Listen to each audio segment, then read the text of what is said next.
6:45 a.m. This is the Sri Lanka Broadcasting Corporation. The news edited by J. Yogaraj and read by Mario Vijayavardhana. The headlines. The National Safety Day falls today. Sri Lanka commemorates the 18th tsunami anniversary today. Sri Lanka to observe 2-minute silence to remember tsunami victims.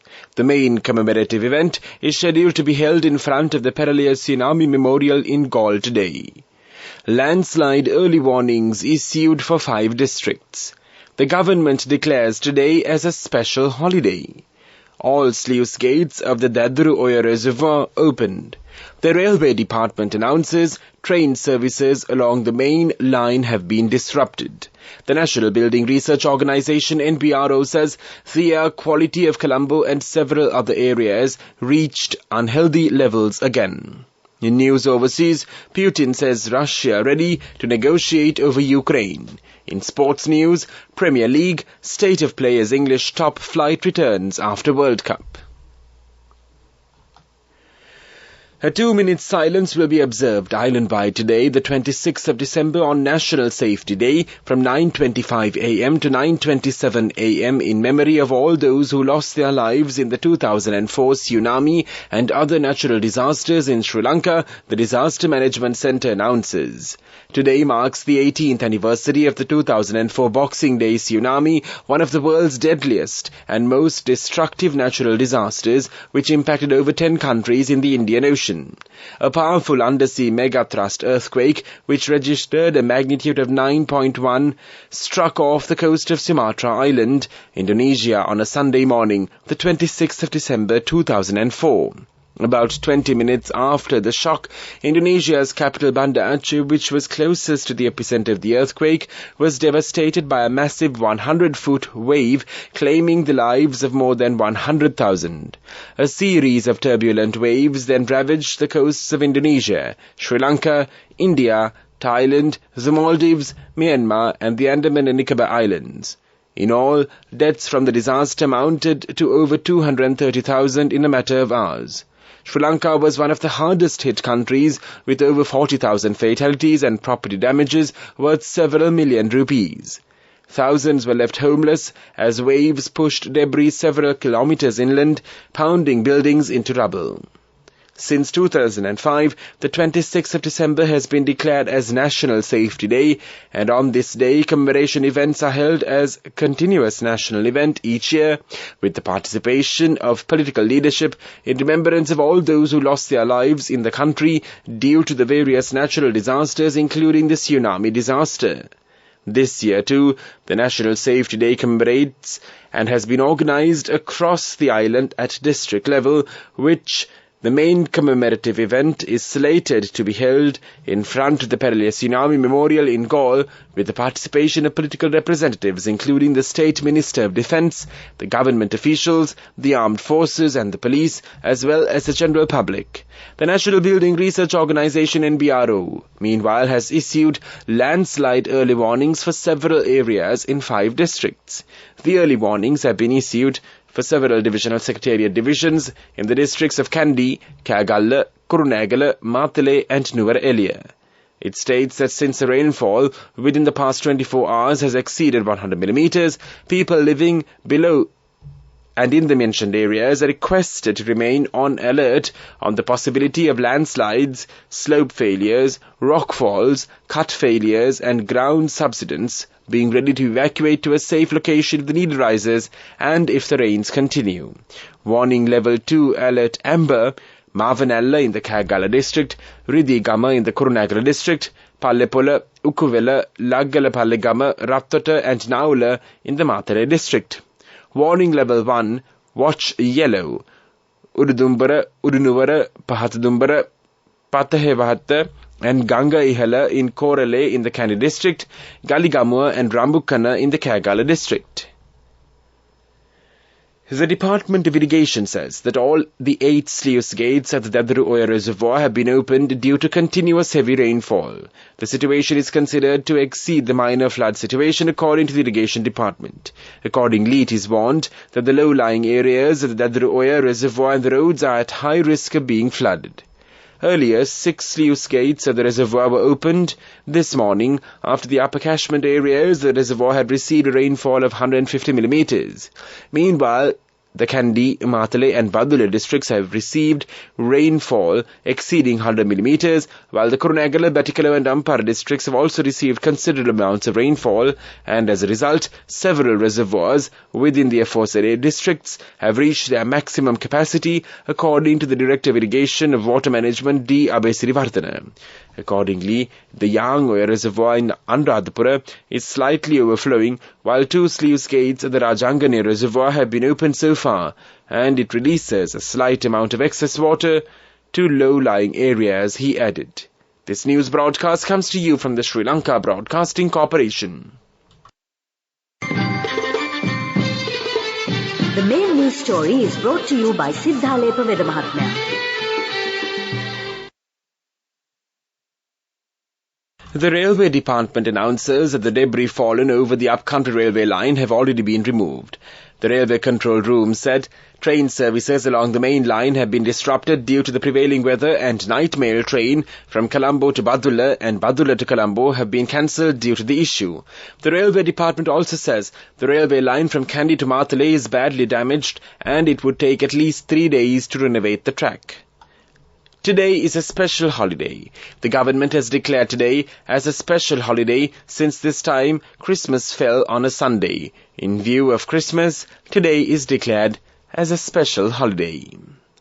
The National Building Research Organisation NBRO says the air quality of Colombo and several other areas reached unhealthy levels again. It added the situation would continue with a slight increase in air pollution in the next few days. The NBRO says the air quality could drop to an unsafe level due to an increase in dust particles in the atmosphere. This would result in foggy or misty conditions in the upcoming days. It added that one of the main causes of Sri Lanka's air pollution was an influx of dust particles carried by strong winds from India.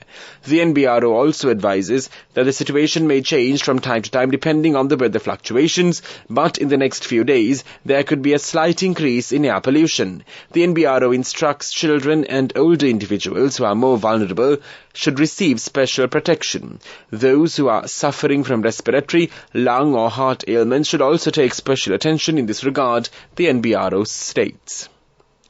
The Commissioner General of the Department of Agrarian Services, HML Abheyaratna, says the distribution of urea fertilizer for the forthcoming Maha season is being carried out successfully. This time it is expected to cultivate more than 743,000 hectares of land.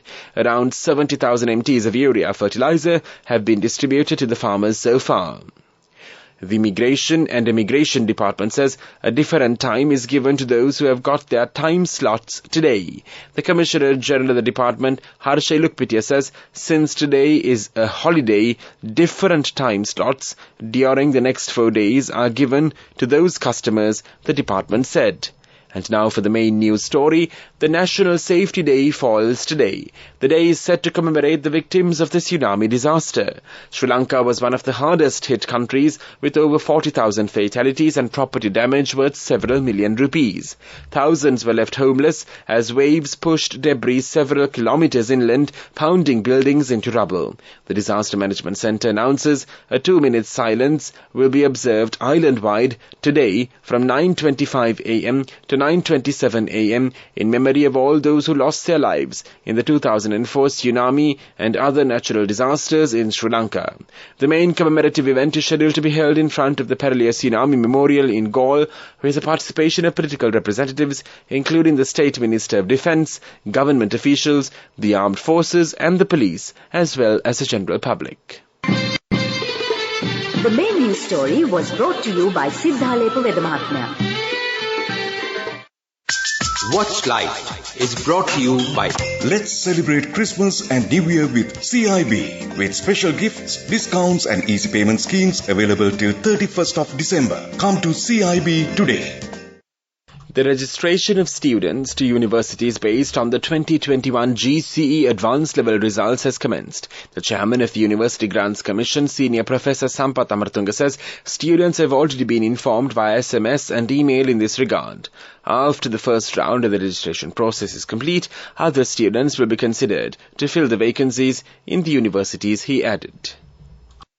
Let's celebrate Christmas and New Year with CIB with special gifts, discounts and easy payment schemes available till 31st of December. Come to CIB today. World News.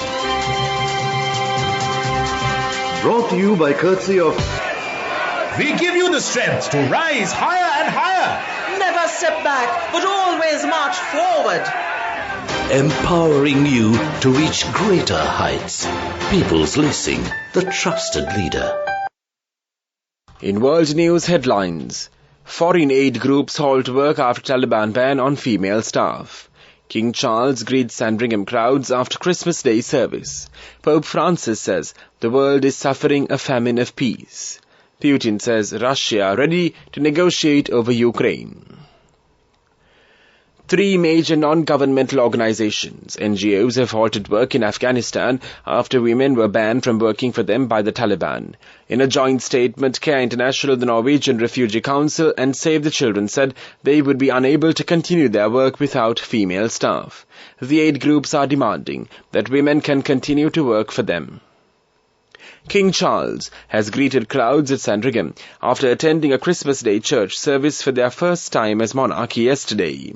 The King and Camilla, the Queen Consort, were joined by the Prince and Princess of Wales, their children and other senior royals at the Norfolk estate.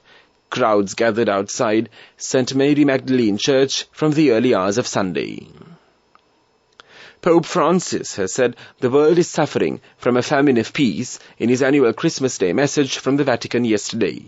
He called for an end to the senseless war in Ukraine, condemning what he said was the use of food as a weapon of war. Ukraine shipped about 30% of the world's wheat and prices have jumped since the Russian invasion in February. It was Pope Francis's 10th Christmas Day address since he assumed the papacy. Russia is ready to negotiate with all parties involved in the war in Ukraine, but Kiev and its Western backers have refused to engage in talks, President Vladimir Putin said in an interview aired yesterday. Russia's February 24th invasion of Ukraine has triggered the most deadly conflict in Europe since World War II and the biggest confrontation between Moscow and the West since the 1962 Cuban Missile Crisis. The Kremlin says it will fight until all its aims are achieved, while Kiev says it will not rest until every Russian soldier is ejected from all of its territory, including Crimea, which Russia annexed in 2014. Quote, "We are ready to negotiate with everyone involved about acceptable solutions, but that is up to them. We are not the ones refusing to negotiate. They are," unquote, Putin told Russia One state television in the interview. And now the main points of the World News segment once again. Foreign aid groups halt work after Taliban ban on female staff. King Charles greets Sandringham crowds after Christmas Day service. Pope Francis says the world is suffering a famine of peace. Putin says Russia ready to negotiate over Ukraine. That was World News. World News. Brought to you by courtesy of... Amidst all challenges, we will rally around you and advance. In the face of hardships, let's stand strong together. Empowering you to reach greater heights. People's Leasing, the trusted leader. Development News. Minister Manushan Anayakara says over 300,000 Sri Lankans have left the country for overseas employment. According to the figures of the Foreign Employment Bureau, the year 2023 is recorded as the year in which most Sri Lankans will go for overseas employment.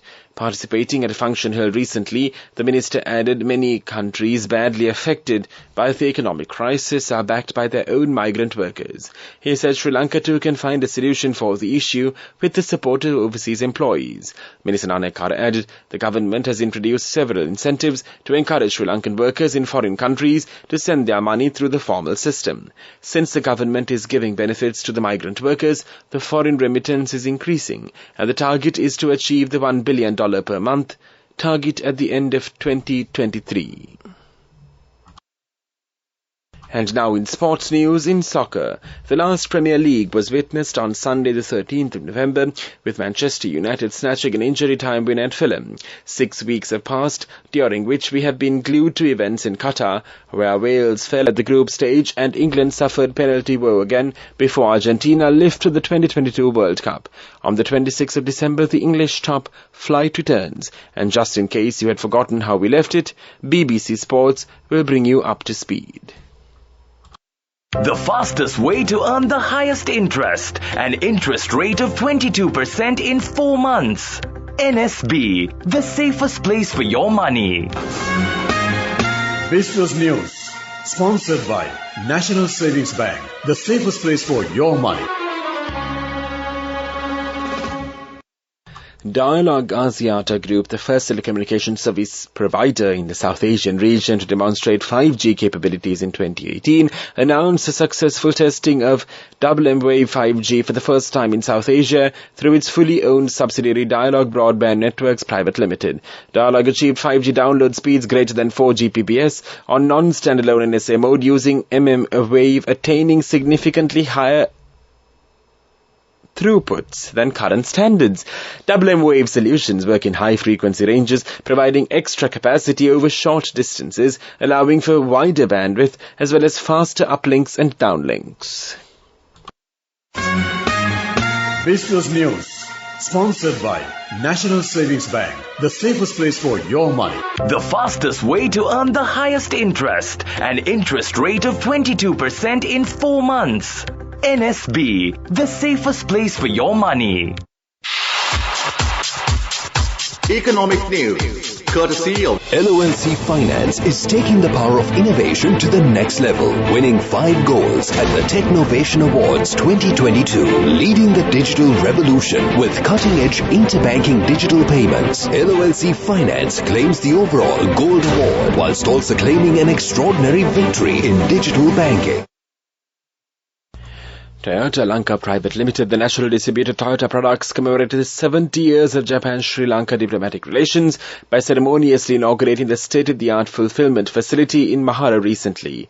The Honourable President of Sri Lanka, Ranil Wickremesinghe, graced the occasion as a chief guest. The presence of the Japanese ambassador to Sri Lanka, His Excellency Mizukoshi Hideaki, further made the event memorable. Senior representatives of Toyota Kyoto Corporation, the holding company of Toyota Lanka, were also present at the event, headed by Mr. Takuro Akasaka, the Chief Operating Officer of the Automotive Division. On behalf of Toyota Lanka, Mr. Sachio Yotsukura, the Chairman, and Mr. Manohar Athukorala, the Managing Director, CEO, were part of the opening ceremony. Sachio Yotsukura, the Chairman of Toyota Lanka Private Limited, shared his thoughts. The automotive industry has entered an era of profound transformation along with rapid global development.